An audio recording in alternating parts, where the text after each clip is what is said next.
Okay.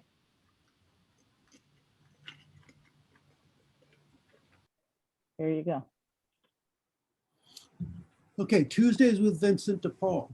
The Spirituality Information Committee for St. Vincent de Paul of Contra Costa County wanted a way to engage our members with an infusion of Vincentian spirituality during this time when many Vincentians had to separate from their local parish communities and their conferences. Tuesdays with Vincent de Paul is the outcome of that effort. It didn't start with us.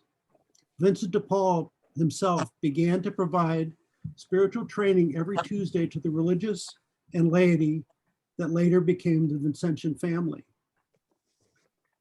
Our program consists of a focused bi-monthly study to re-engage, offering a deeper dive into the spirituality, culture, and genealogy of the various arms of the Vincentian family.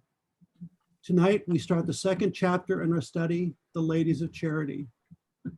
Tonight truly is the birth of the Vincentian family. Later this year, we will follow the genesis from the formation of the congregation, the missions, the Daughters of Charity, Rosalie Randu, Blessed Frederick Ozanam, and much, much more. At this time, I would like to introduce Sister Paule Freeburg, who many of you know. Sister Paule has an extensive background with religious education of both children's and adults. Though not raised Catholic, she became one during her undergraduate years. A few years later, she took her faith one step further by becoming a nun, joining the Daughters of Charity of St. Vincent de Paul. She was inspired by watching a community of sisters in Santa Barbara work with developmentally disabled children. She said, "I saw a profound respect for the dignity of human beings." She took her vows in 1971 and went to Gonzaga to earn her master's in theology. Today, Sister Paule will introduce us to the oldest women's Catholic charity on the planet, the Ladies of Charity. This is the first arm of the Vincentian family and was the catalyst for the formation of the rule by St. Vincent de Paul. At this point, I'd like to turn it over to Sister Paule. Thank you very much. It's true, and I'll get to that later about it in not very long, about it being the first arm of the Vincentian family. So, oh, we don't have the slides up yet. We'll put them up right this second. Okay.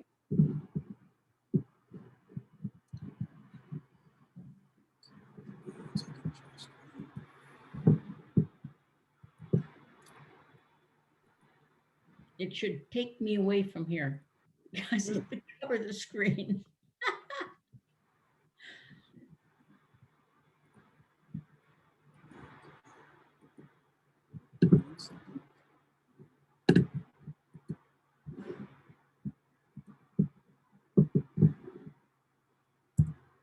And he's not the first slide either. You're making fun? I said, it's going to take me away because I'm not. For some reason, hold on, I'm having a little difficulty doing two things at once.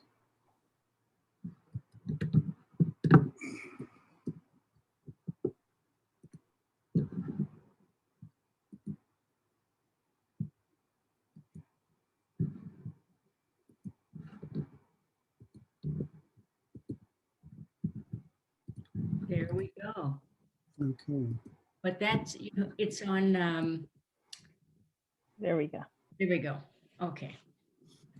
Okay. So this photo or painting, I guess it's actually a painting, couldn't be a photo. This painting is over the main altar in St. Andrew's Church in Châtillon. Châtillon, it was called Châtillon-les-Dombes, now called Châtillon-les-Chalaronnes. But anyway, it's above the church, and it represents the founding of the Ladies of Charity. You know, we don't know what it looks like. I can tell you that do you see the man? Well, you see Vincent. You see the man seated in the center? He's called a procurator. That didn't last very long because Vincent found out the women could take care of their finances just fine. Anyway, next.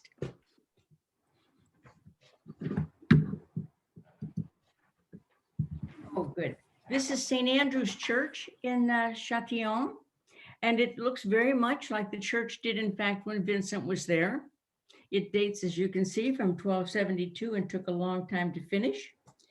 And the outside has not changed a lot in that church over the year. It's still Gothic, but the inside, which we won't see, has changed a lot because now it has all the windows depicting St. Vincent and his life, and windows with the Ladies of Charity. Okay, here we go. Go ahead.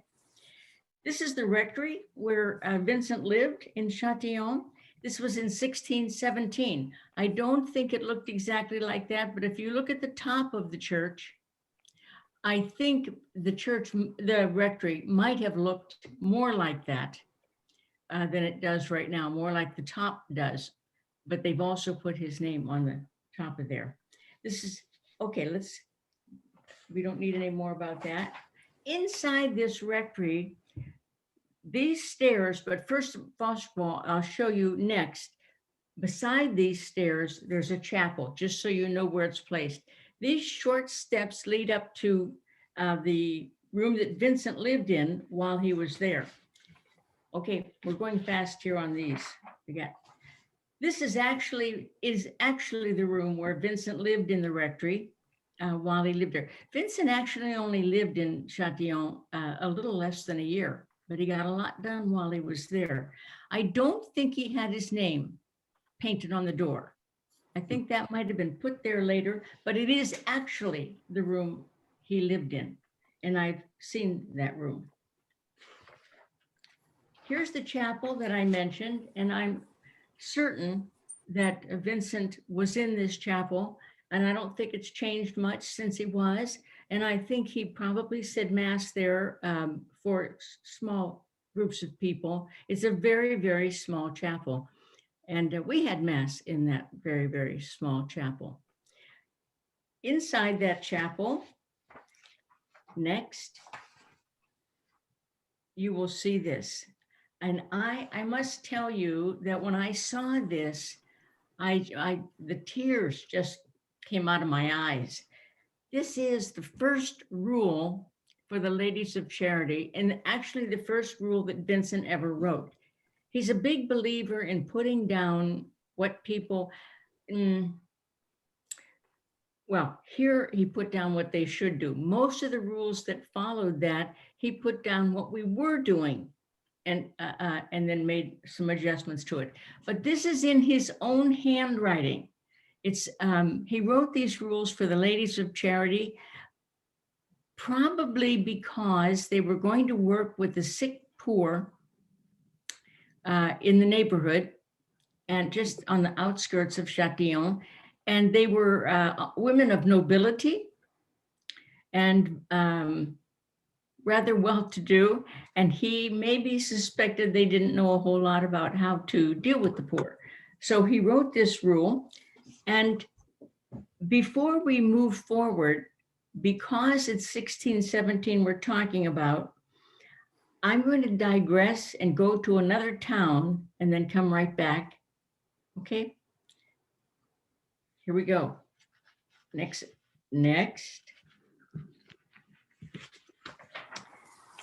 We're going to Fauville, which is in this farther north than Châtillon. This is the church in Fauville, and where the first part of the Vincentian charism began. Vincent was a tutor, had been a tutor for the boys of the de Gondi family. It's how he earned a living after he got ordained. He became the tutor for their sons, not their daughters, but their sons. And his goal really in doing this was to become wealthy enough so he could retire early and take care of his family and his siblings. And as I've looked at that over the years, I've decided that's not really a bad motive, to take care of your family.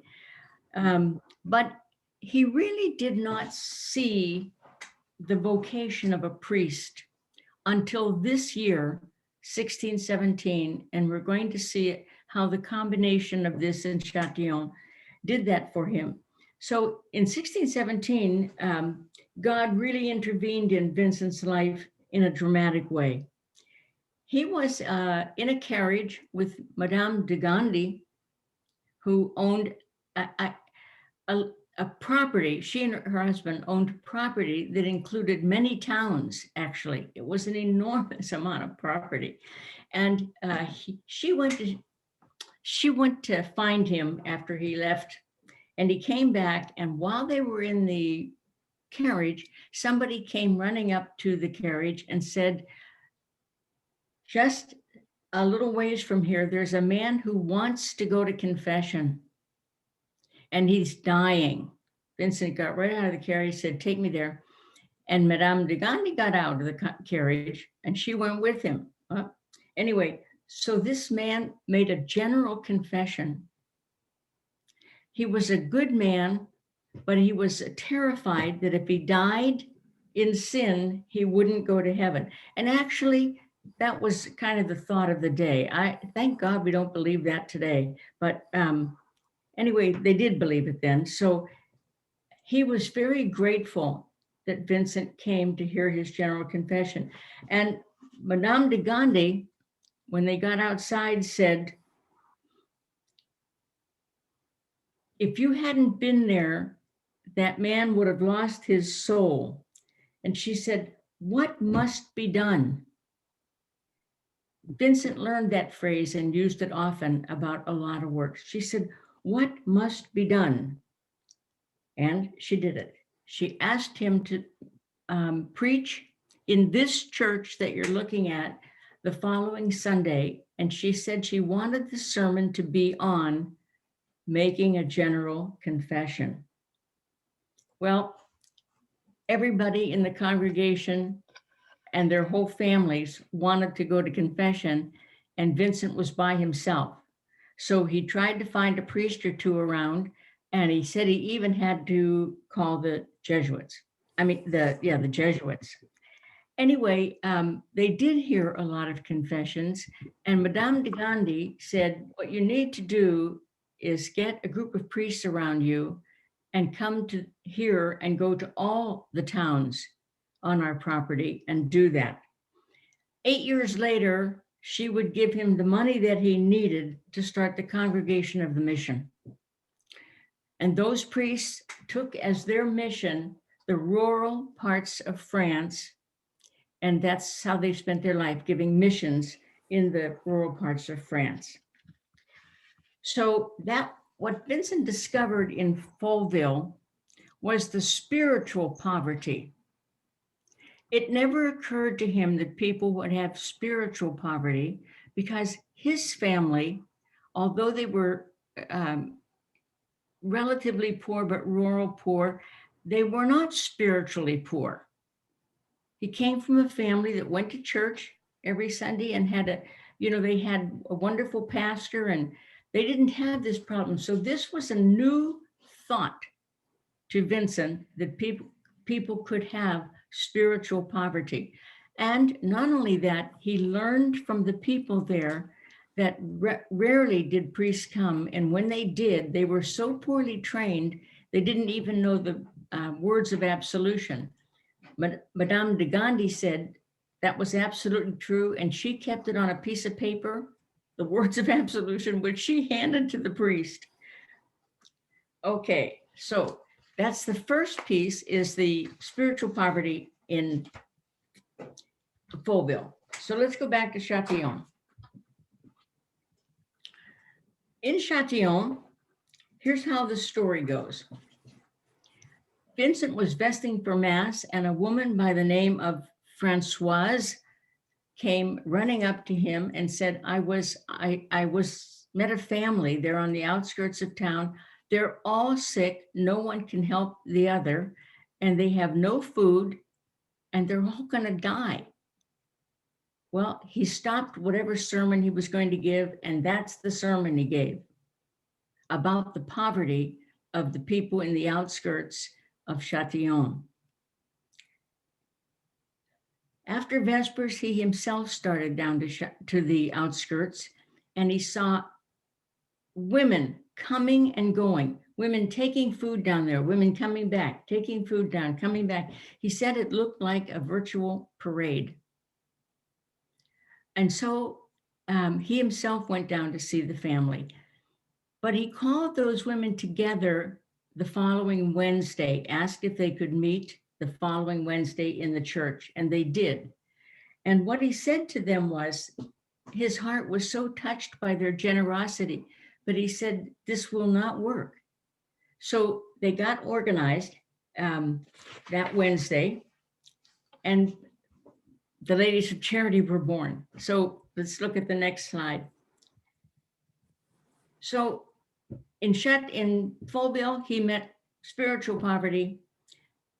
In Châtillon, he met material poverty. And from that day on, he started talking about serving corporally and spiritually. But he asked those women, would they want to become a sort of a confraternity that would take care of the needs of the sick poor in their homes in the outskirts of Châtillon? And they said they would. Now, these were nobility. They were noble women. They were not accustomed to doing that, but their hearts were so touched that they did want to do that. And Vincent came to see that the poor did not want to hear anything about God on an empty stomach. On the other hand, if we just took care of their stomach, we were only meeting half their need. So we had to take care of the spirituality. He learned a lot. And it means that and also it shows up in your rule, by the way. He said it to the Ladies of Charity first. He said it next to the Congregation of the Mission. He said it thirdly to the Daughters of Charity. And somehow it got to the Society of St. Vincent de Paul because it's in your rule. So anyway, it means to see in every person the imago Dei, the image of God, and that we need to reach out to the whole person, serving body, mind, and spirit. Vincent called that corporally and spiritually. So you see there how they were, in 1 year, he learned both of those things in different venues. Okay. So here's what he said to the ladies.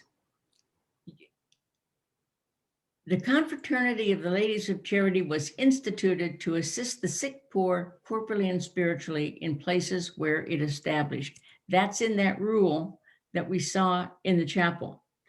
He said to the Vincentian priest, we have to assist our neighbor corporally and spiritually. He said to the sisters, I implore God to grant you the grace to learn how to serve the sick poor corporally and spiritually in the spirit of Jesus Christ. And here's what it says in your rule. Vincentians are sincerely concerned with the spiritual well-being of those they help. So it went everywhere. Okay. In 1665, that's a long time. Vincent was only there in 1617 and not the full year. He arrived on the 1st of August and he was gone before the year was over. Okay. Nevertheless, this person gave it, Charles Demia was urged to make a report on Vincent's stay in Châtillon. It just was part of what they did in those days. He was a priest from the Diocese of Lyon, where Châtillon is, and he was called an extraordinary visitor for the diocese. So he studied, and he also studied briefly to become a priest in the Vincentians. Anyway, so he wrote this report some years later, 1665, that he started the Ladies of Charity for the assistance of some poor sick persons whom he had recommended in one of his sermons. Okay, it was approved, and he wanted to say that in fact, that it was still going and they're still helping their neighbors. So whatever he did there, it didn't leave with him. The ladies in Châtillon continued their service for years and years and years after that. Next, and here they are. We have the list of the first 12 ladies of charity in Châtillon. So you'll see at the end of this how many ladies of charity there are now. But we don't know a lot about these women. We know from the records who their husbands were or their fathers were. And part of that was because, and that was one of the things Vincent said, that married women had to have permission from their husbands and single women from their fathers, because it was going to take a lot of time and a lot of work. So he wrote that report, and here they are, the ladies that he was talking about. And it was the first one, Françoise Bachette, who made this appeal to Vincent to talk about that family. Okay, what he wrote there became a pattern for all of them. He was a great, Vincent didn't start charity, he just organized it so it would carry on forever. And that's what, actually, that's what happened to the society. Your rule was not written until long time after you were doing home visits and what you do still today. And then the rule was written around that. Okay, next. I'm going back to this rule. So let's see if I can get this thing to light up.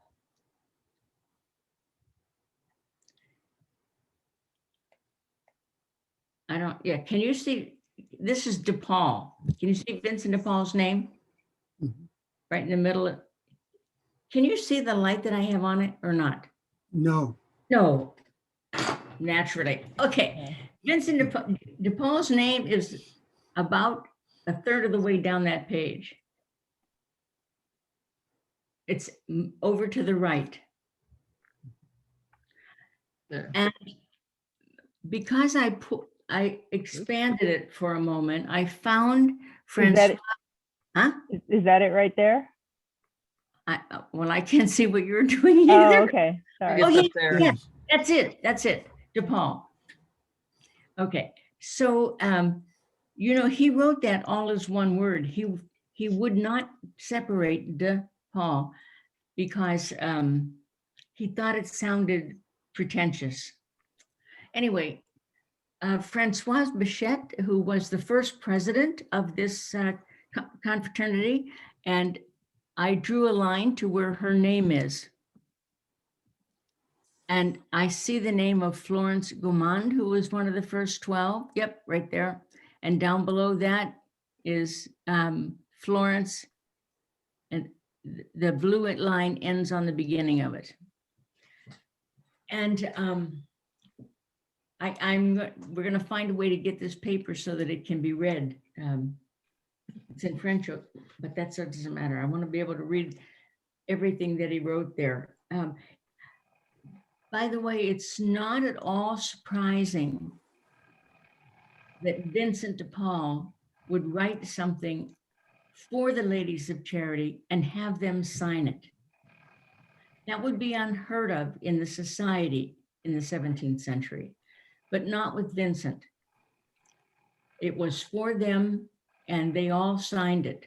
So I think it's wonderful. Vincent was all about the laity, and especially about women. He never, ever intended to start a congregation of priests. He never, ever intended to start the Daughters of Charity. Well, you'll see later how that came to be. It was not the thought that a community should be started. He was about the laity. He believed absolutely that the baptized Christian was called to serve the poor. He tried for a while to have what he called combined confraternity, and that means women and men. It did not work and it did not last very long at all. So he separated the two, and not surprisingly, in the 17th century, the men had the idea that they were in charge and the women would work for them. So Vincent separated the men and the women, and also had men's confraternities. That didn't last either. Okay, so that's just a little more about that rule. Next. Okay, so next slide.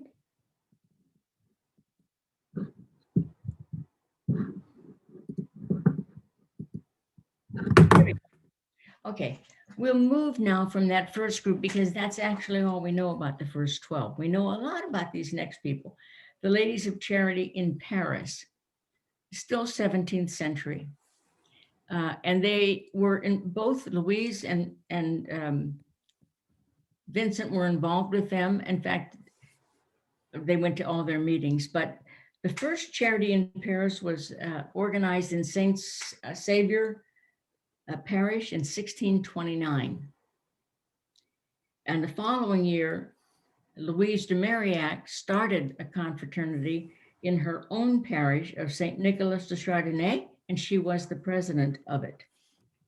4 more parishes followed right away. So pretty soon, nearly every parish in Paris had a confraternity. But in fact, how they really got started in most places was the Vincentian priests did missions all over in country places, and wherever they gave a mission, they started a confraternity. These women that were in the Paris confraternities,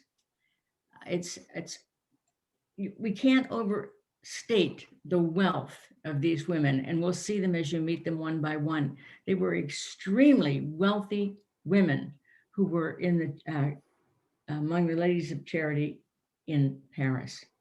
And it's just amazing that the works that they did, they started out doing like home visits.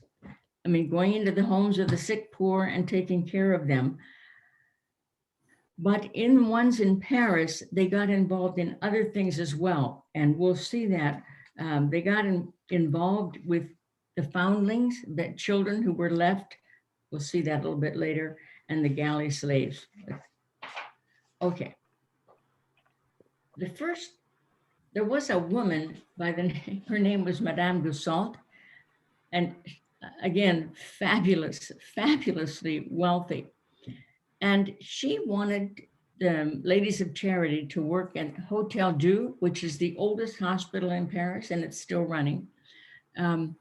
Anyway, she was widowed. Many of these women were widowed young. She was, but she had 18 happy years of marriage and then was widowed. And she wanted to give her life over to work with the poor.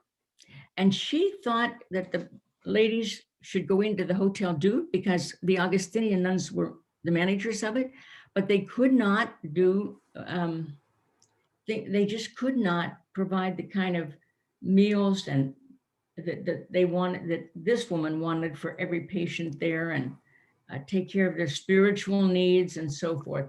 So she asked Vincent about starting a group in Hotel Dieu Hospital. He did not want to do that because all of them were parish based.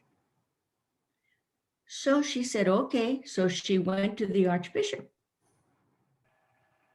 and said she thought these women should go in to take care of the spiritual needs of the patients at Hotel Dieu and make sure they all had enough to eat. He said, go for it.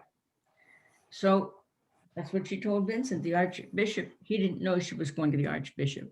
So he thought that was the will of God then. And he said, okay. So a group of women went to the Hotel Dieu, but they also were in the conferences in their own parish. They all stayed in their own parish, but the headquarters for the officers was in Hotel Dieu. So most of the women you're going to hear about today went to the Hotel Dieu as an officer, a president, a treasurer. Okay, so she was the president from 1634 to 1639. She was known to have had a very joyous kind of disposition and was known to have a good time. For example, when she traveled with Louise to visit the Ladies of Charity all over France, she just had a good time all the time. She had a hearty laugh and loved to have a good time. So the people really liked her. Henry Daniel Roque, who's a historian, said, God uses everything for his purpose. There was a rich lady, President Gussault, head of the company of the Ladies of Charity, who with her nurses was so gay and happy in her charity, fun-loving and upbeat. I mean, a historian recorded that. And he said, really, Madam, they would never have been in that hospital had it not been for Madame Gussault. She recruited vocations for the Daughters of Charity.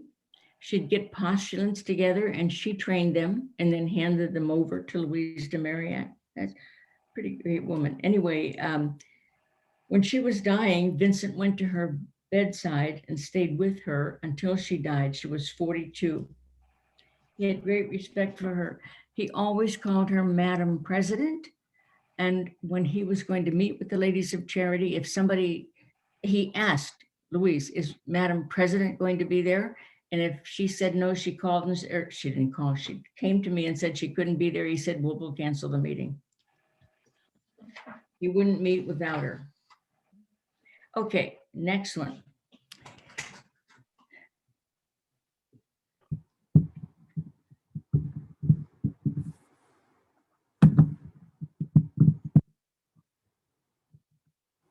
Here, this is the Hotel Dieu Hospital, where the first Ladies of Charity and some of the Daughters of Charity, they weren't Daughters of Charity at that time, they became Daughters of Charity, but they worked there, these young girls worked there with the ladies.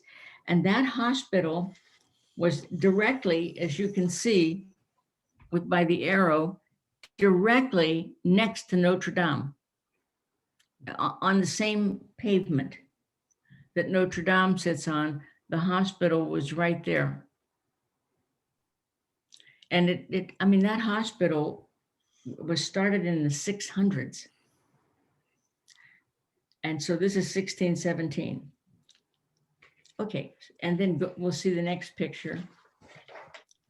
This is Hotel Dieu today. It's still there by the hospital, but this is the new Hotel Dieu and it's fabulous. I mean, you can see by the picture, it's huge. It's huge and fabulous, has lots of gardens around it, and it's a beautiful hospital. They didn't see that, but I wanted you to see it.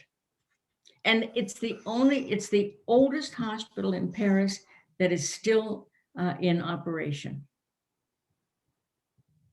So, I mean, when you think about the 1600s, and there it is today in 2021. Okay. Let's meet another Lady of Charity. Mademoiselle Marie Poulalon. She was widowed at 19 and had a baby daughter. Vincent was her spiritual director, and here was her life's work. She worked in her parish like they all did, but she took as a special work of hers, rescuing girls from prostitution. She was at the same time the treasurer of the Hotel Dieu group, but she was concerned about these young girls who came from poor families and in order to make money were given over to prostitution. So she began to buy properties, buy houses where they could live. And she dressed in sort of like servants' clothing so that she would not be seen as a wealthy woman there. And so she could just walk around the neighborhood. And she talked to a lot of those girls and asked them if they would like to get out of prostitution. Many of them would like to get out of prostitution. So she gathered a lot of them in different homes that she bought where they could stay.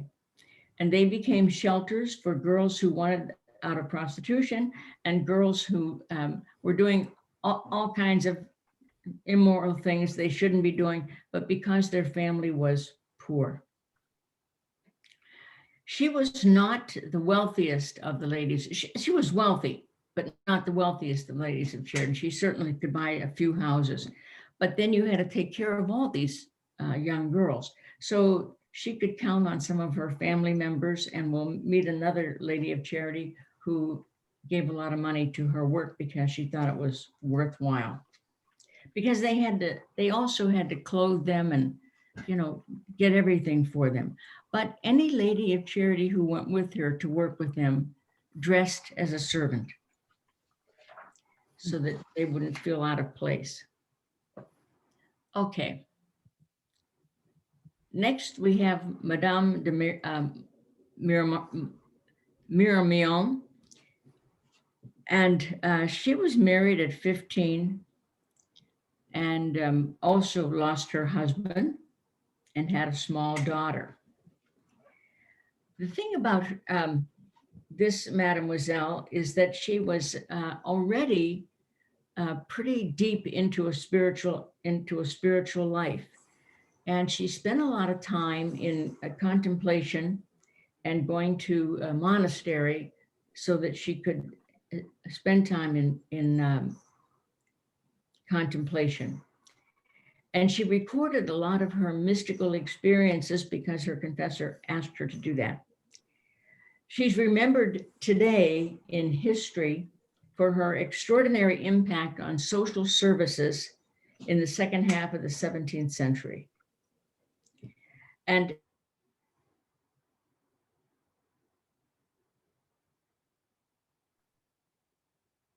she used her. Losing your sound. Sister Paul, we're having a hard time with your connection, it seems. You're freezing up on us. It's really cold in Alaska.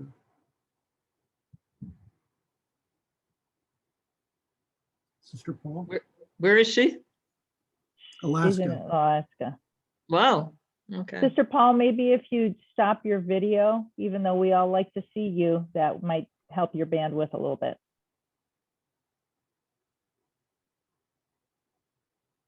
If you There you go. if you shut off your video, we'll be able to probably be able to hear you. Video? Yeah. There, you're back. You're back now. I think we can continue. Okay. So her relationship with Vincent and Louise and the other ladies of charity drew her into her feet on the ground, and she really became quite adept at it. Her first life was in contemplation, but when she brought that with her to her work, at the service that she was involved in with young people, it was a great blend of personal spirituality brought to the poor. Okay. She wasn't actually one of the here comes the wealthiest. Next. Here comes the wealthiest lady of charity ever, and probably ever will be. The Duchess d'Aiguillon. Vincent always just called her the Duchess, and he wouldn't have a meeting without her either. She was this is a picture of her when she was getting up in years, and the picture on the horse became a symbol for her because she was so powerful. She was so kind of out there in a flare, and he relied on her a great deal. First of all, she was enormously wealthy, and she gave Vincent a lot of money for his missionary activities all over the world, in Africa, in China, wherever he wanted to set something up. And in fact, in some of his works in France, she built the big project he wanted down in Marseille, Whatever he wanted, she built it. She was the niece of Cardinal Richelieu, the Cardinal of Paris at that time. And when her mother died, she went to live in Cardinal Richelieu's home. She had a lot of money on her own from her husband. And when Richelieu died, she got it all. So she had a lot of money. But in any case, she wanted to be a Carmelite nun. So she entered the Carmelite monastery, and days before she was to take her perpetual vow, the cardinal insisted that she leave the monastery. So she did. In any case, she had great connections with Cardinal Richelieu, with Queen Marie de Medici, with King Louis XIII, Queen Anne of Austria, the Queen Mother. I mean, she was so well connected in so many ways. And she lived and worked long after Vincent died. When Vincent died, it was kind of the in thing to do. When a saintly person died, they took the heart out of them and made a relic out of it. And she had the reliquary made for his heart. His heart is still in a reliquary in our chapel in Paris. But the breadth of her work and the financial support that she gave Vincent and Louise and the works of all the ladies of charity, it was just enormous. And so I want to talk about this last word, la honte. When Vincent was very, very old, well, I say very, very old, he died in 1660, and he was 70, I think. Anyway, she wanted to get him a carriage. So she brought a carriage, and he said, take it home, I'm not using it. So she brought a simpler carriage. And he said, no, I can't use it. And then he went down to give a mission in southern France, and he got very sick, and somebody had to send a carriage for him to come back, and it was hers. And he said, take it back. She said to him, look, you're supposed to be here to serve the poor, and you can't walk anymore. So get in the carriage. And he took the carriage and he called it la honte. It means the shame. He called it his shame that he had to be in a carriage like a rich person. She was just a fabulous, fabulous woman, and he just adored her, actually. I want to tell you a story that you won't, I want to tell you a story about the Duchess. She gave him money to send to Africa to set up a mission. Actually, she bought the consulate where he wanted to set up the mission so that one of the confreres, one of the missionaries could take the consulate so that the missionaries could do whatever they needed to get done and wouldn't be stopped by the government. But she gave him the money, and what he did with the money was build a row of houses for the working poor. These were people who had jobs, but they couldn't live anywhere. They didn't have enough money to have a house. So he built a row of small houses for the working poor. They paid rent to live in those little houses, not a lot, but they paid rent. And after he collected rent, he stashed the money. And after he got enough of it, he sent it to the place in Africa where she wanted to go. So he did both. He built housing for the working poor, and got the mission built in Africa. So why don't we stop here for just a minute and we go on. See if anybody wants to engage in a conversation or.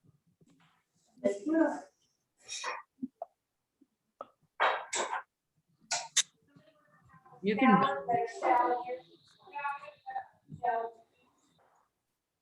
if we could put their faces up again, we could, anybody who wants to make a Somebody comment. has their microphone off and there's noises in the background. Yeah, I've muted them now. Okay, is it possible to put? Yep, I Okay. can. Yep. And see if anybody wants to engage in a conversation about this or. I Nice. asked the question on the chat thing. I don't know if Claudia got it or not.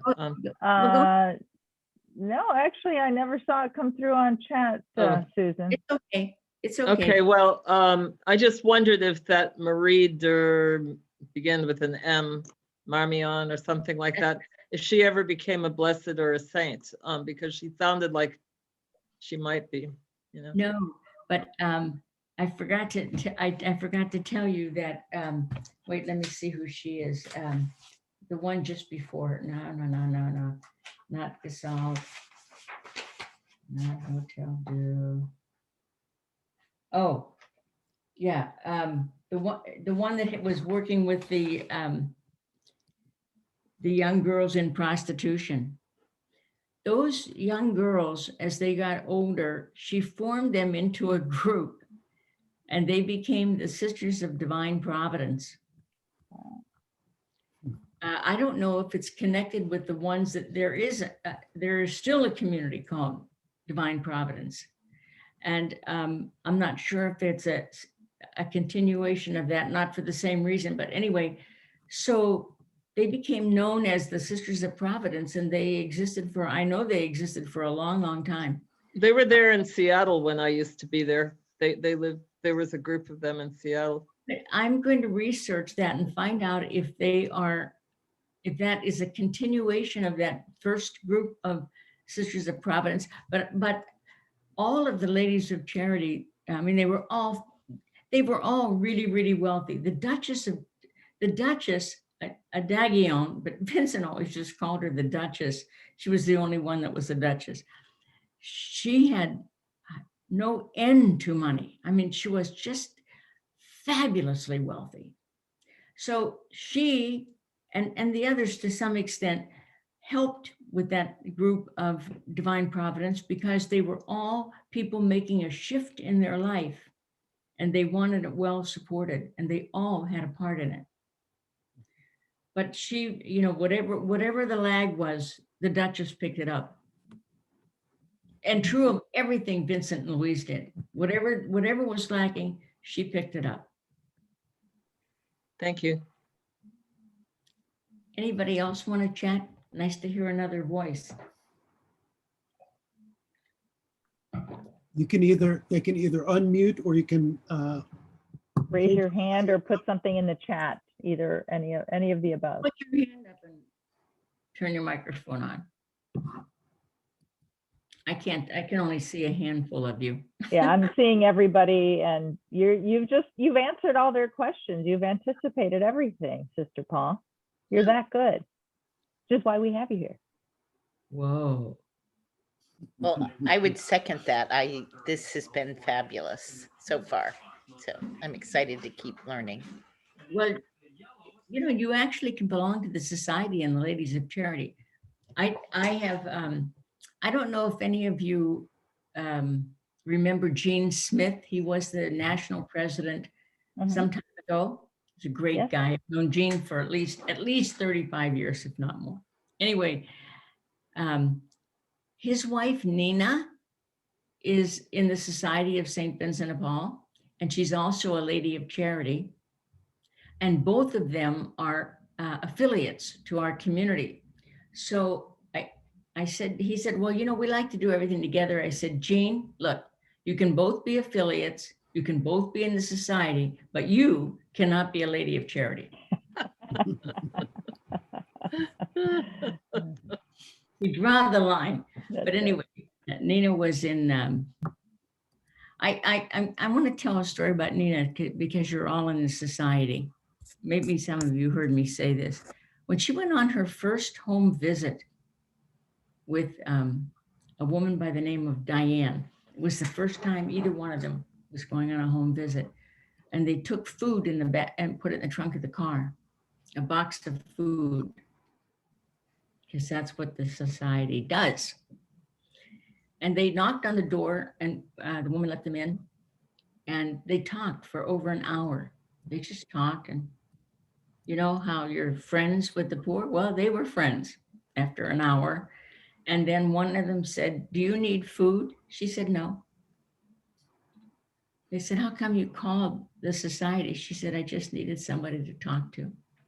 Hmm. Isn't that great? That's nice. They kept that up for a long, long time. And then one day when they came over, she said, "I don't need you to buy food, but I can't get it anymore." So they drove her to the store and she got her food. And that went on for a while. And then she got old and she got sick, and they went and got the food. She gave them the money and they brought the food back to her. But when she died, she didn't have enough for a funeral, and they paid for, the society paid for her funeral. It's a nice story. Nice story. It is. And Just- anyway, What all is of your work? What kind of work do you do in Alaska? this, Okay. what I'm doing, Okay. I'm the spiritual advisor for the Western region. So I do a lot of workshops on Oh, not just like this, but spiritual advisor training and Vincentian spirituality. And during COVID, I've been doing a lot of where do you find hope in the when you're in lockdown in COVID because of COVID, and a lot of things like that. mhm. If you I've done- can't get enough of Sister Paul, she will be leading a spiritual advisor workshop and training for us on April 17th, which is a week from Saturday, from 9:30 to 2:30. And the link was in the Vincentian newsletter to sign up. But if you need any of that information, please let Stephen or myself know. Sorry, I had to plug you, Sister Paul. No, that's I don't know if okay. we want to just take a quick, like 2-3 minute break, let everyone stretch, refill their coffee, their tea, their wine, their water, etc. What a good idea. Let's just take a Okay. little break because I need water. All right, so I see 7:01 on my computer. So shall we say 7:05, everyone? Okay. Sounds great. Great. Want to emphasize again how Vincent dealt with things. He just you see why he had an abiding belief in the laity, because his experiences, they came through. They came through.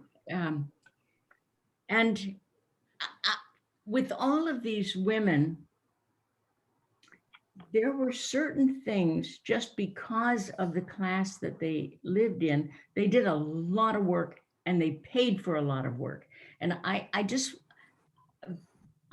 there is sometimes a feeling that if people just give money to something, now I'm sure the society knows this is not true. If people give money to something like these ladies, I'm telling you, they supported everything. And Vincent and Louise would have done almost nothing in their lives without the money that these people put up for it. But some people think that if you just give money, and I've heard it said, I raised money for 21 years of my life for a very poor school and for housing for the poor in Santa Barbara. And I heard people say that, they're just check writers.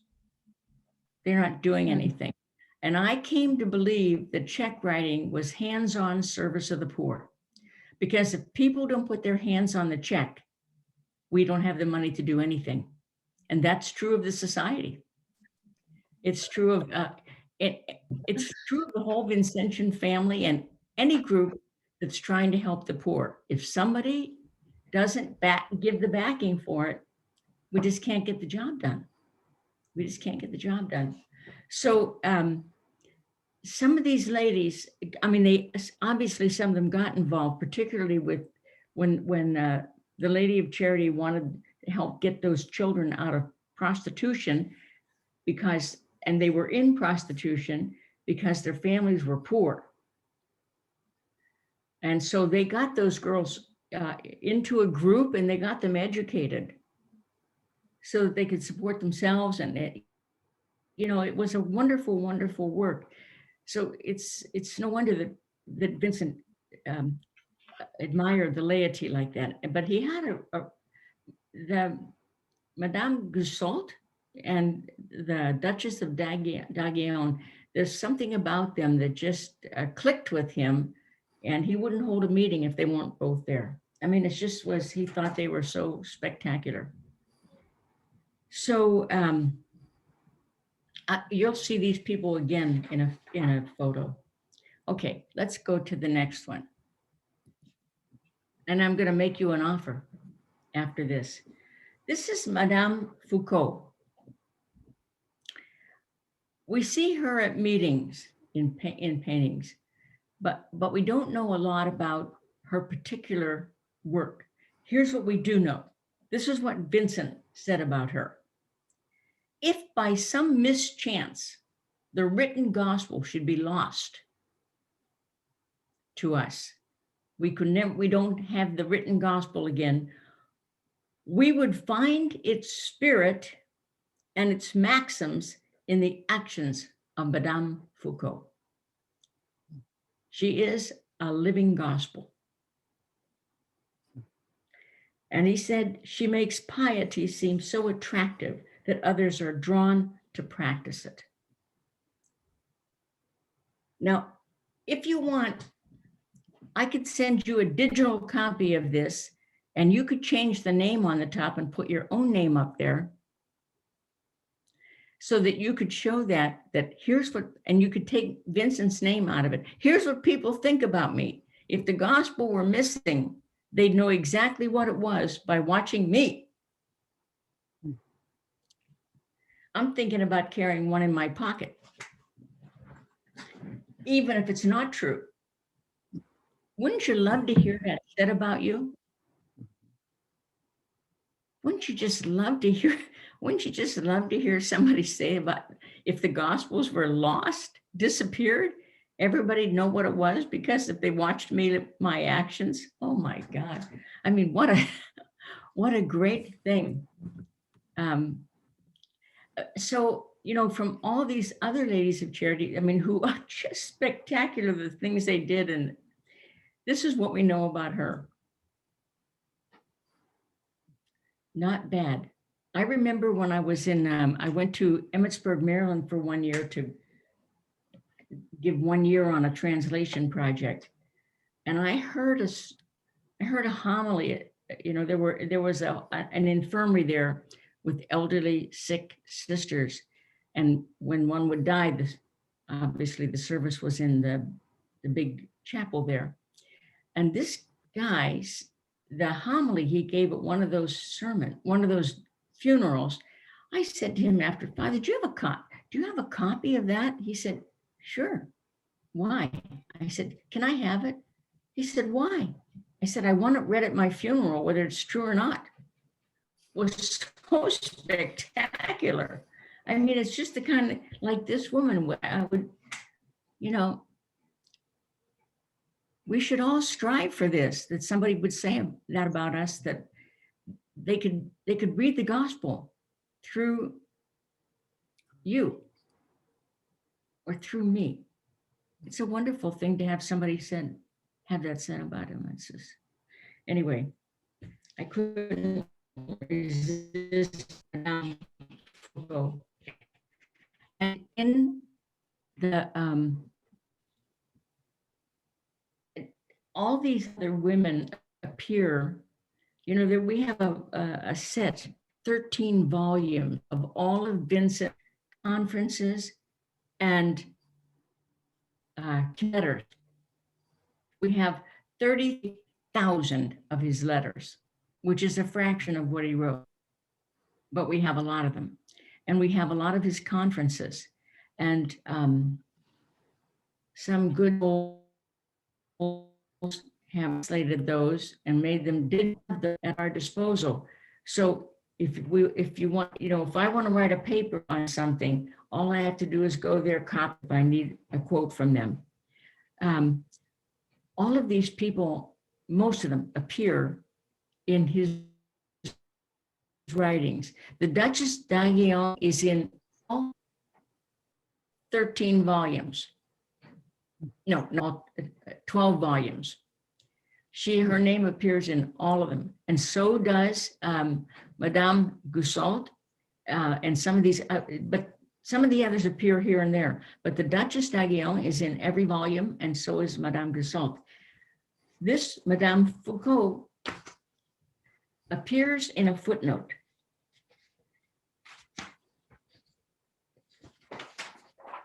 I love her. Okay, here we go to the next one.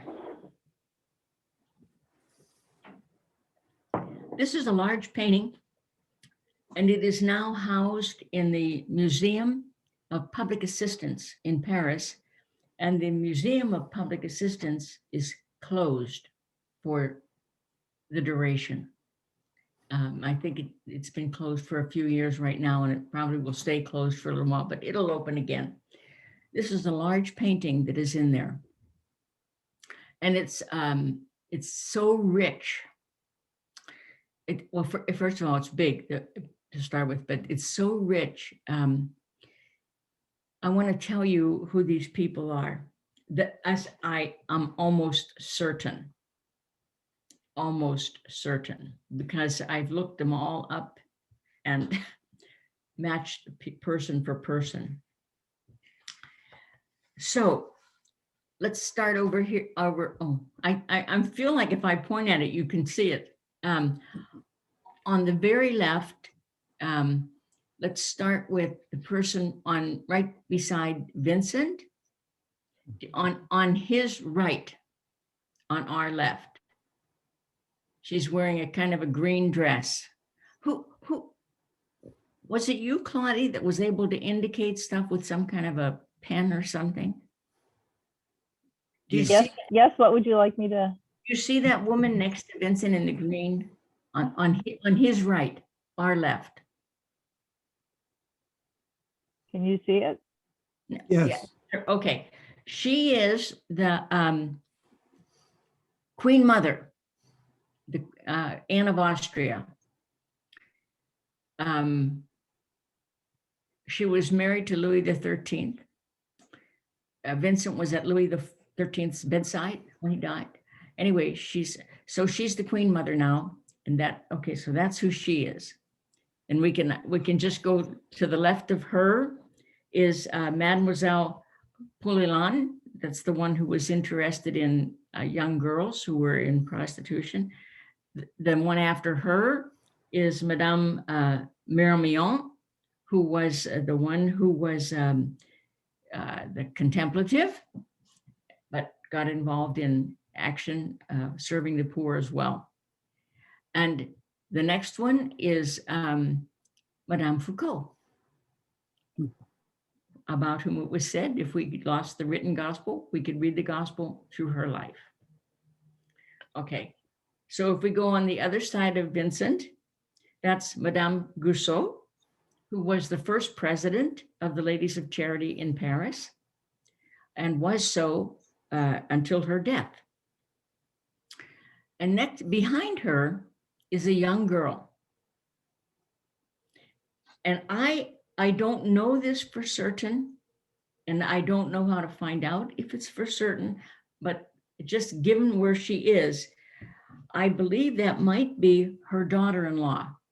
And the reason I say that is she's sitting right behind the first president, and she, in fact, upon the death of Madame Gussault, she became the next president of the society.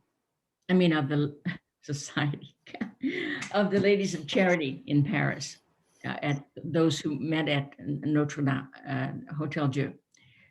She looks very young there, but Madame de Gussault doesn't look like she's going to die either. So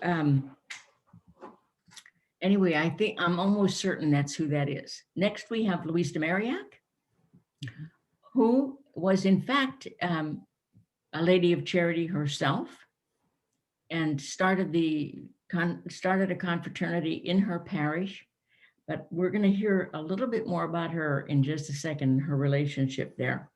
And next to her is the Duchess d'Aiguillon. What we also see in this painting is one daughter of Charity. And she's with the foundlings. The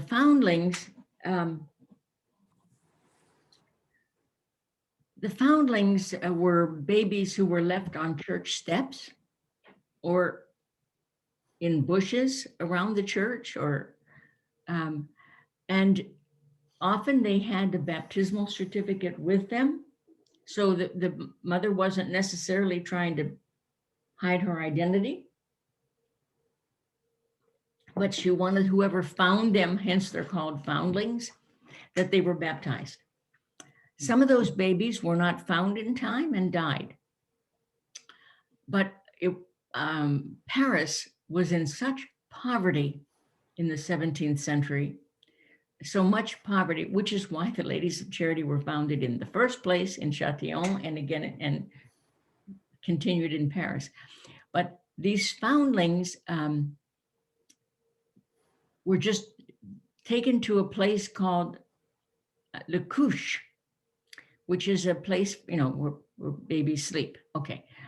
But what happened to them was beggars would go to the couche, and the woman who ran it with a servant wasn't the most, well, we won't say, you'll know, you can come to your own conclusion. Beggars went there and bought babies.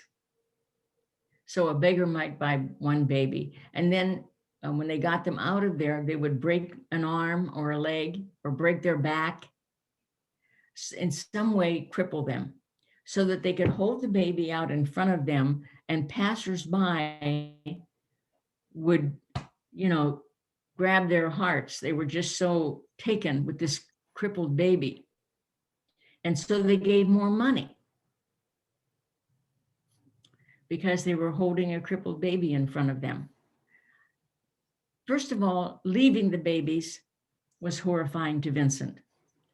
Maiming them was even more horrifying to Vincent. And so he bought them all at one point. And when babies were found, they knew to bring them to Vincent. And at first, the Ladies of Charity didn't want anything to do with these foundlings.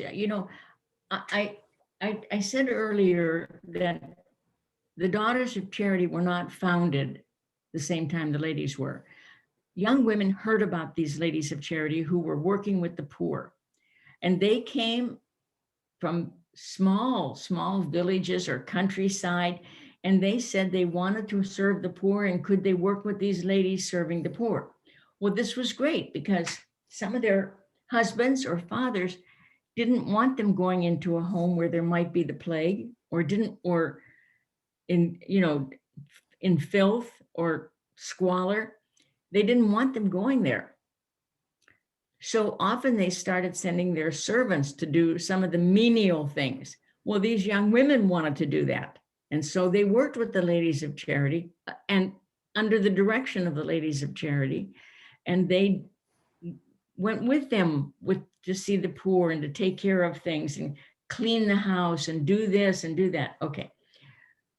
So they weren't in a community at all. They were just young women poor women who wanted to work with these ladies and serve the poor.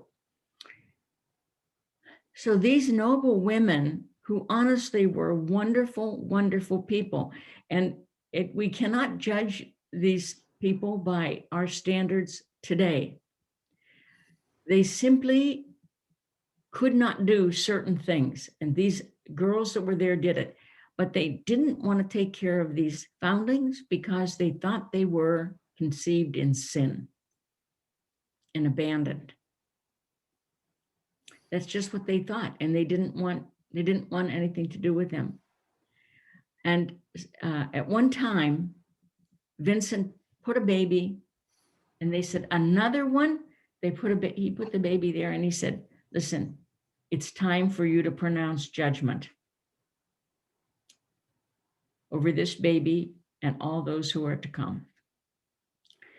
If you walk out of this room and leave that baby on the table, it will surely die. If you take care of it, it will not die. I leave you. It's time for you to make your judgment. Well, you know, Vincent knew how to grab the heart. So the ladies began to take care of foundlings, and so did the young women. Wherever these ladies went, there were always young, poor, peasant, illiterate, most of them, girls who wanted to serve with them. And wherever they were founded, even when the Vincentian priests went down to the countrysides and preached a mission, they would start a confraternities, and these poor girls would show up and say, "We want to help." Okay.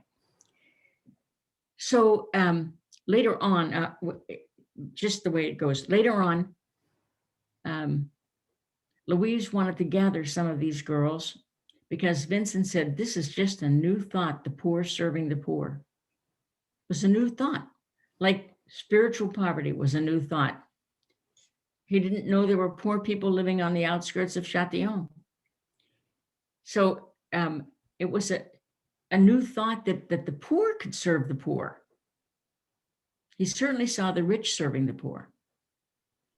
So after a while, Louise had this idea that she could bring these girls together and form a group. Vincent wasn't sure it was the will of God yet. You know, Louise's mind worked like this, boom, boom, boom, boom, we're done. And Vincent said, let's wait a little while here till God lets us know what is his will. So Vincent went on a retreat and he thought more about what Louise was nagging him about. And he came back and he said, "I think my good angel has met with your good angel and they think it's a good idea." So she invited some of these young girls, about 6 of them that were working with the poor. She invited them into her home. And she began to teach them how to read and write. And she began to teach them how to pray, how to meditate. Later, Vincent would talk to them about contemplation. But she taught them to read and write, and she taught them to be a little more mellow, a little more refined. She herself was a very refined woman, well-educated and very refined. So she taught them to live in a community. She taught them about being in a community together, about praying, and then she sent them out on mission to work 2 or 3 at a time. And later, the Ladies of Charity had their designs on where they should go. Several of these Ladies of Charity were part of our early formation. They helped Louise in our formation, and particularly about our formation in service. And they had their favorite places, like Madame Gussault, whom you see on the left side of Vincent, on our right side, the first one. She was from the area of Angers, and there was a hospital there called St. John's. And she said to Louise, "I want Daughters of Charity to be in that hospital." Well, she sent them, 3 of them. Well, she took them there and wrote the contracts for them and so forth. And then the Duchess d'Aiguillon said, "I want sisters in the region where I come from." And she sent them. So these Ladies of Charity played a big role in the beginning. And eventually, Vincent started giving conferences to them. And a few years later, began to write a rule and modified it and so forth. And it was about, this was in 1633 when she got those girls in her house, and it's considered the day of our foundation. And it was in the 50s before we got the approbation. I mean, from the cardinal to be a community. And Vincent said he never thought about them being a community. He never thought about a name for them, but he said the people on the street have given you your name, Daughters of Charity. That is to say, Daughters of God. And he said, that's how you got your name. That's how we have our name. Anyway, so once those ladies took on the foundlings, the daughters worked with them. Some of the daughters worked with them with the foundlings. And Vincent, there were too many after a while to live in Louise's house and us. And so Vincent built 13 small houses beside the sister's house, and he hired wet nurses, and he took the babies there. And then there were too many, they outgrew that, and some of them were getting older. So as soon as they were weaned, the older ones, the Ladies of Charity bought a castle on the outskirts of Paris. It's now in Paris, of course, because Paris grew. It was called the Chateau of Bicêtre. And they took the older children there and installed classrooms there, one for the boys and one for the girls, made sure they got educated.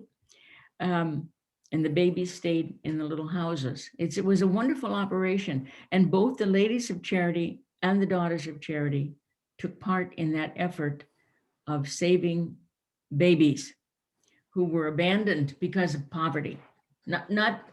I think that it never occurred to Vincent that they were abandoned because their mothers didn't love them, but they were just too poor to have another child.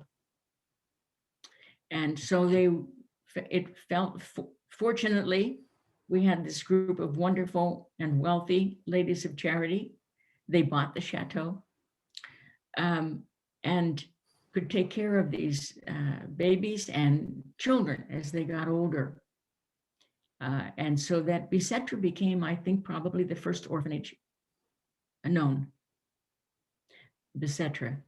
So it was the work of the foundlings became a great work. And I often use it as an example. I have put together a thing called 5 Words of Vincent that we live by. And one of them is serving corporally and spiritually.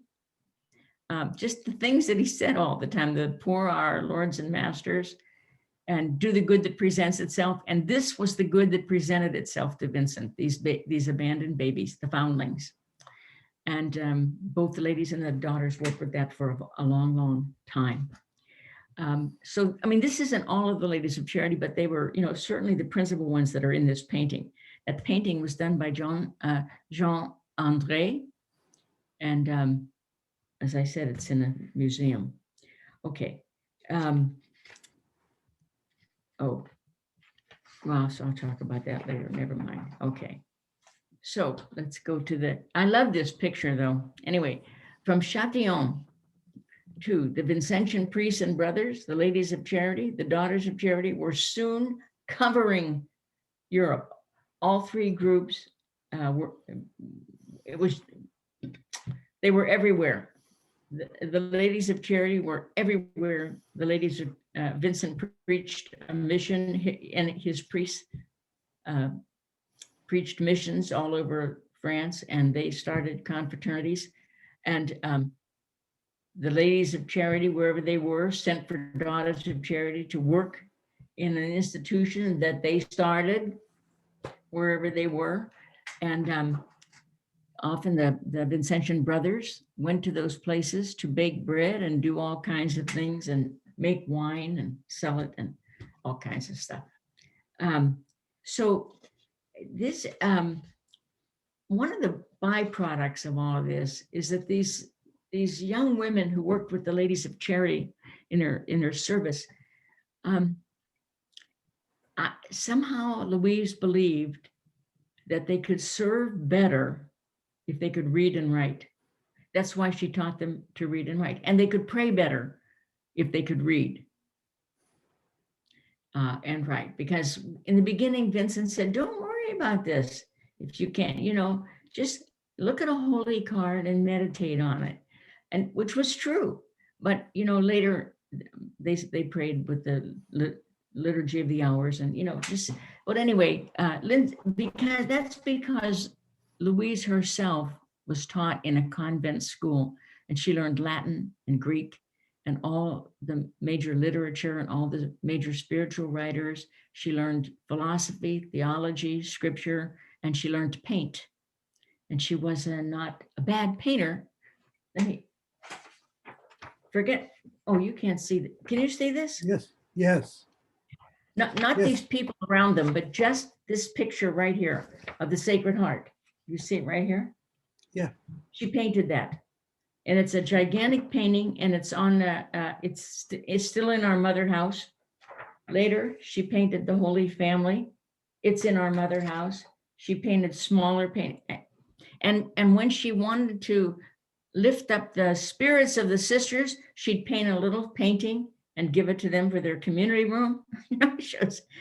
Anyway, she learned to paint, and we have lots of them in our mother house.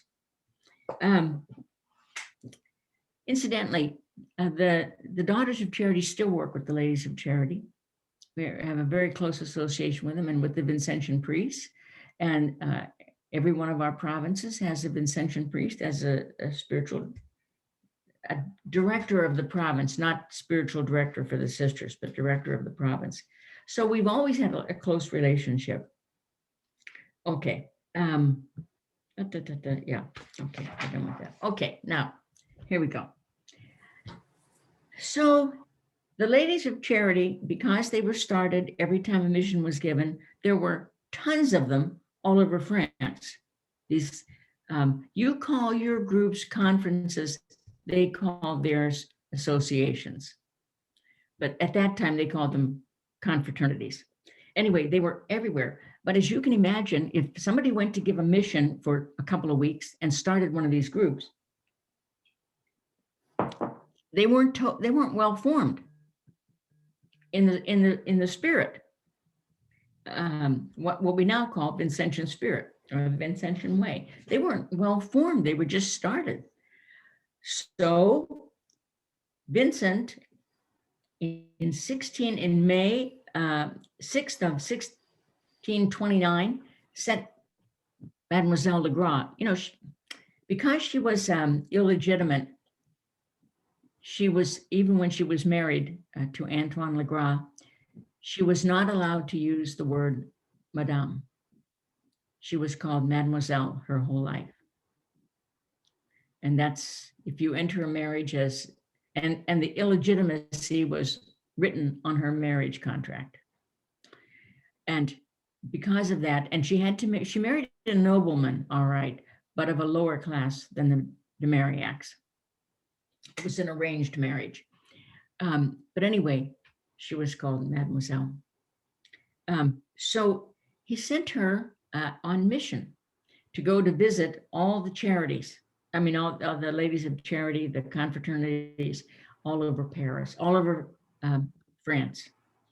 And here's what he said to her.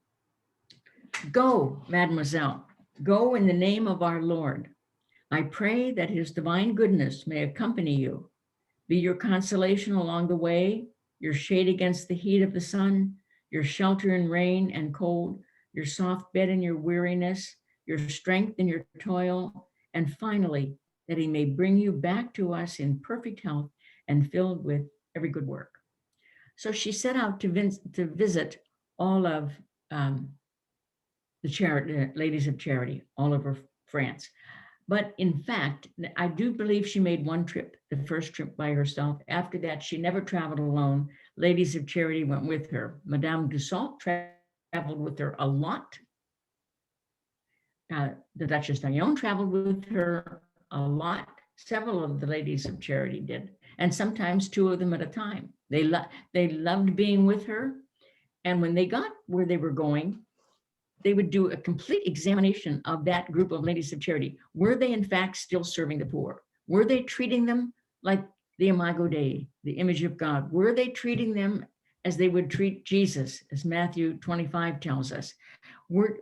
How was the money accounted for? How did the pastor feel about it? And I mean, they just how often do they meet? Who's the president? Who's the treasurer? How is it working? What does your spirit tell you about how you're doing things? And she did all of that. And if they hadn't been really set up well with the pastor, she wrote the contract for it. Everywhere she went, she gave conferences, or Madame Guzon gave a conference, or one of the other ladies, but she gave a lot of conferences, and what she actually became was their national moderator. She was president of her own group, but she became the national moderator of France. She went to some of those groups, she went to more than 2 or 3 times. She also wanted to know if they were seeing to the education of young children,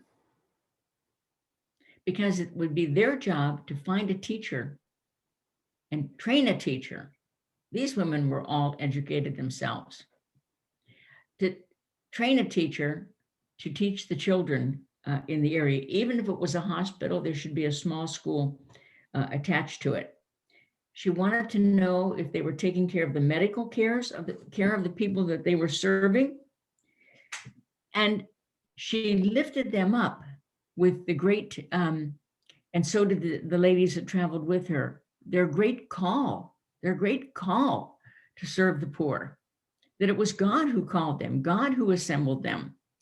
And they were going in the name of the Lord, and would be blessed by God for all the good that they do. So I'm going to show you a map of where she went. Okay, you see down, you see on the lower right side. Oh, okay. You see on the lower left side, that's a key. And that 30 kilometers is about 18.5 miles. You see where Paris is in the center of this group up here. There's, you see the word Paris. Okay. Now, if you just imagine a line going to Montreal, Montmirail, and any of these up in here, you can imagine how many miles she went if this is 18.5 miles. And they went by sometimes on horseback, they went sometimes, well, in Paris, they walked, but sometimes, most of the time in stagecoach. Nevertheless, when you look at some of these ones that are up in the top up here, that's a lot. They're covering a lot of miles on that trip to go visit the ladies. Those were where all the ladies of charity were by 1629. By 1629, they were founded in 1617 and started immediately in Paris after that. And by 1629, this is where the ladies of charity were. And the other key down here shows us the light ones. She was there once. The darker ones, the grayer ones, she went twice. And the ones that are darker, she visited 3 times. So she did a lot of travel. And as I said, always 1 or 2 of the others were with her and did a lot of the training themselves, getting schools started.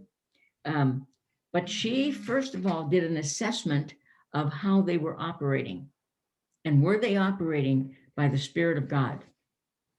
Okay, there we go. During the French Revolution, next, Steve. During the French Revolution, the Daughters of Charity were disbanded. All priests were disbanded, or like all priests, especially religious priests, Jesuits, Vincentians. Anyway, the daughters, some of the daughters stayed in Paris and wore lay clothes. Some went back to their family. Many came back, some didn't come back.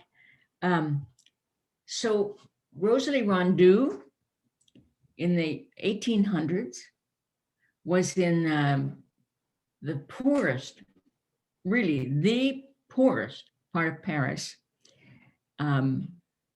visiting people in their homes and so forth. She was a wonderful, marvelous woman, the image of everything Vincent taught. She was the image of everything Vincent taught.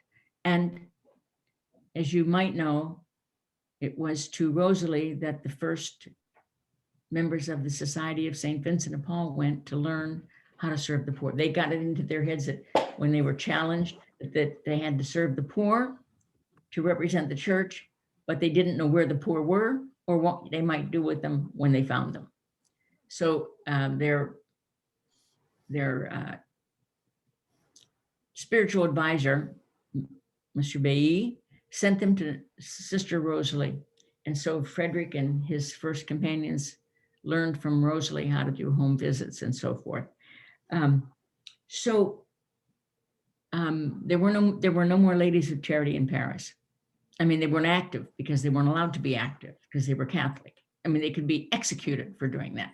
So later on, in 1840, a woman by the name of Madame Le Vasseur made a pilgrimage to Vincent's birthplace near Docks. I don't know why she did, but while she was there, she heard that at one time there were these people called Ladies of Charity and what they did. So when she got back, she approached Father Etienne, who was the superior general of the Vincentian priests and the Daughters of Charity. And she said, we have to get this started again. It just sounds like a most wonderful thing to have these women who are serving the poor in Paris. So he encouraged her to begin a group. She gathered 12 ladies and told them what she learned in Docks about the Ladies of Charity. They wanted to do it. So they formed a confraternity of charity. And they sent them to Saint Menard, which was Rosalie's parish. And the parish priest thought it was great. Naturally, he handed it right over to Rosalie. And she began to work with them again. She had worked with them before. She began to work with them. And as you can see, there were 12 in the beginning. By 1852, that's 12 years later. That's the limit of my math. I can do that easily. 12 years later, there were 519 Ladies of Charity in Paris. And they continued to grow from that. But in 12 years, that's pretty great.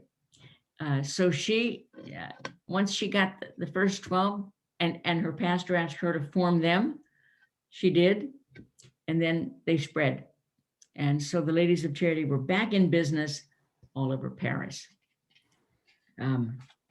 Vincent and Louise were both singing with the angels by this time. Okay, let's go. We're coming down to the wire here.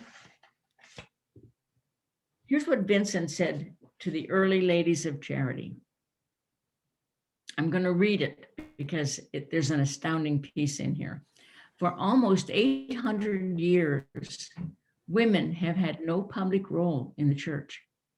In the past, there were some women called deaconesses. About the time of Charlemagne, however, persons of your sex were deprived of all public offices and haven't had any since then. And now, divine providence is calling upon you. Does it not seem to you a new and special thing? He put the Ladies of Charity in the context of what the female deacons did in the early church. I thought it was just I think it's a wonderful that we have it. It's wonderful that he said it, and it's wonderful that we actually have it, that it got kept. Here's what I want to know. I wonder if Vincent was also aware that in the early church, there were female bishops. At least 2 of them have been found on the walls of catacombs. And how do we know they were bishops? Because I don't know how many of you have ever attended the ordination of a bishop or installation of a bishop. No, ordination of a bishop. At some point in the ceremony, the book of the Gospels is held over their head. It's held over their head, the book of Gospels. On the wall of the catacomb, we have 2 women who are standing like this in prayer, and they have a short vestment on, and above their head are the symbols of the four gospels. That only happens with a bishop, not, I mean, it wasn't the book, it was the symbols of Matthew, Mark, Luke, and John over their heads. Pretty wonderful. Anyway, clearly, Vincent believes that the ladies are engaging in ministry as compelling as the early female deacons. It's wonderful that he thinks that their service of the poor could be compared to the work of a deacon. It's no wonder that he thought they were the greatest thing since sliced bread. Okay. Back to this picture. What is evident about all of this is this. What we want to take away from this. Vincent was about the laity. Vincent saw the quality in women, which was not always true of his time.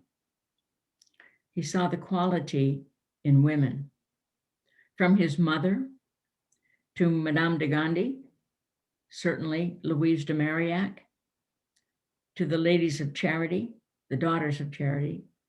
He saw the value of women and their ministry. Vincent inspired these women, and they, the ladies of charity, were and are a dynamic expression of the gospel and are leading servants in the church. And I want to tell you, first of all, there are 6,000 of them in the United States and over 150,000 in the world in 55 countries. They're the largest women's organization in the church.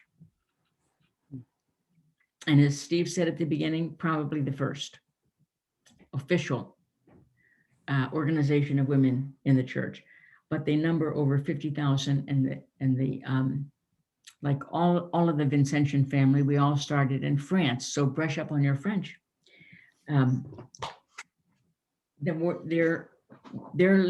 All of our headquarters are in France, and so are they. Well, I think they have a house right across the border in Belgium now, but they were in France, and they meet in France. They meet all over the world, actually. And we have a representative from the United States, obviously, it's called the AIC, but it's French, Association of International Charities. Okay. Anyway, Suzanne Johnson, whom you'll hear from later, is our representative there. At some point, Suzanne Johnson will come and speak to you on what the ladies of charity are doing now, not in the 17th century, what they are doing now all over the world. And I want to give you just a hint of that it'll just take me a couple of minutes. On the 400th anniversary, that is to say in 2017,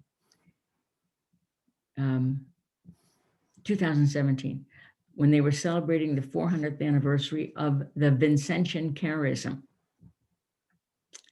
Not just the ladies of charity, but that's when the charism started. Because what he said to the ladies of charity, he has said to everybody since, and all of it has come to the society in your rule. Anyway, they wanted to get back to their origins, which was serving the sick poor in their house. So here's what they decided to do. They started it in Pittsburgh, and now it's going to start in Kansas City. They have paid people who are wonderful workers, but work at like minimum wage jobs. They got some of those people together and asked them if they would be interested in being trained to be home healthcare workers. You know, you can't, then you could go into the house and do what you needed to do. And, you know, bloodletting was still in and all that kind of stuff. But now people have to be trained to do that. So they paid to train a group of people who wanted to be home healthcare workers. And they went into the homes to take care of the people in their homes. And now they're going to do it in Kansas. It's a kind of a replication on a more professional level of how they started in the first place. Taking care of people in their homes. It's a little different from what you do. You do home visits and find out what people need and talk to them about what you can do to help them. What the Ladies of Charity did in the beginning in Châtillon, and it got a little bit bigger in Paris to be sure, was to go in and take care of the needs that were evident in their home: food and cleanliness and spirituality.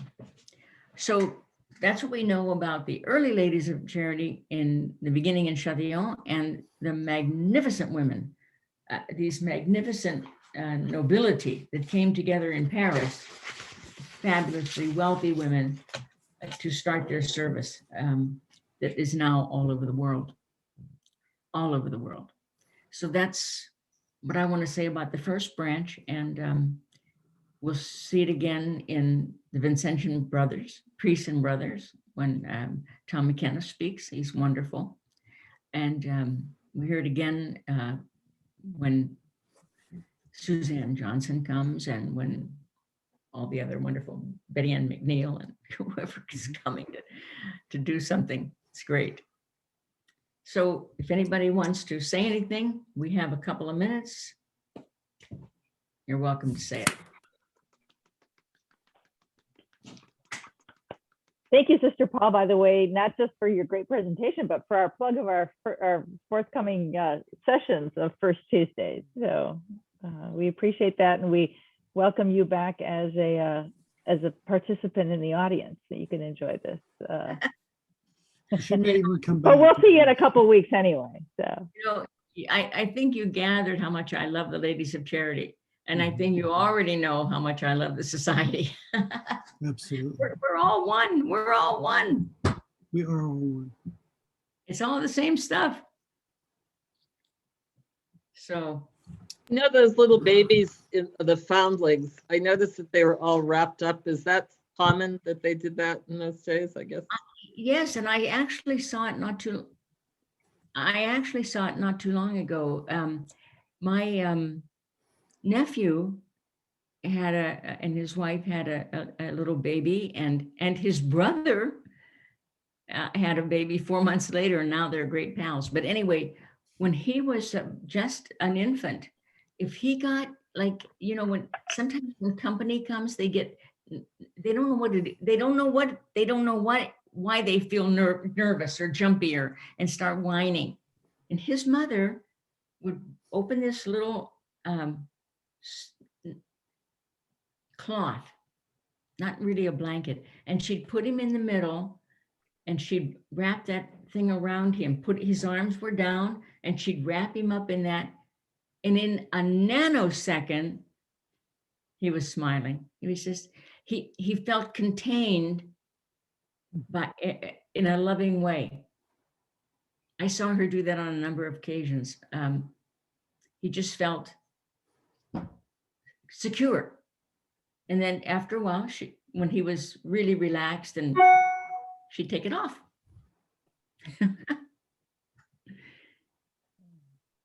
Anyway.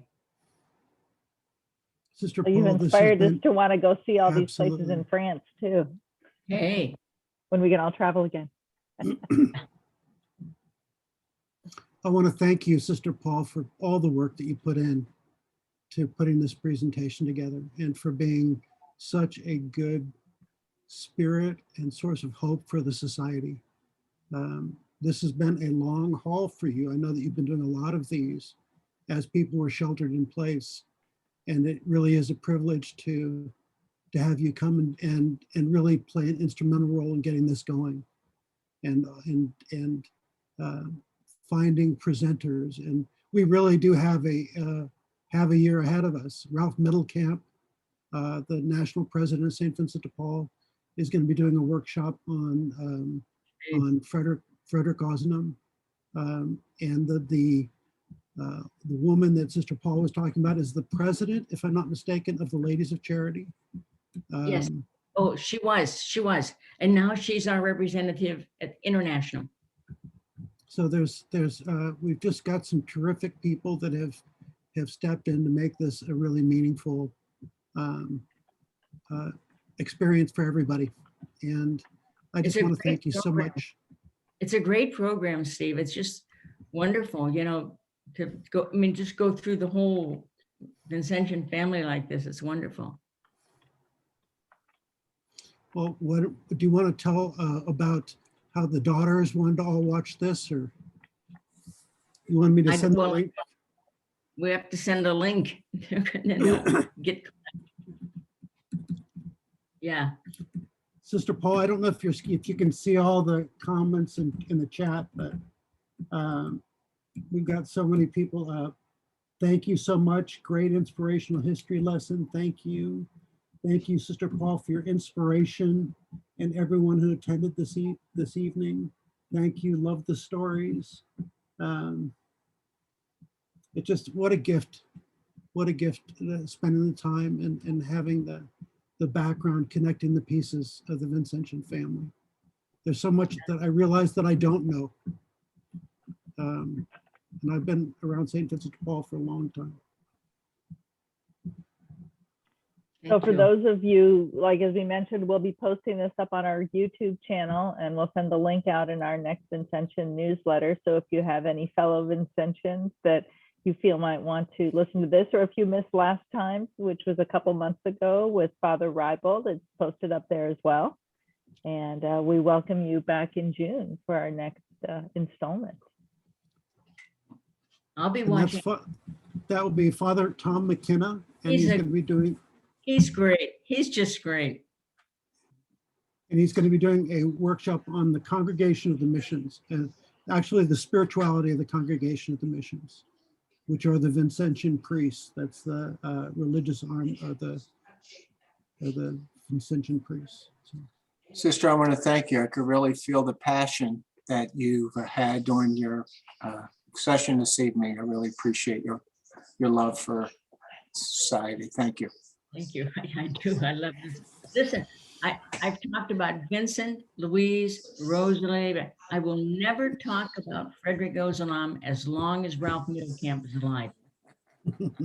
He knows him. I mean, you'd think that they grew up in kindergarten together.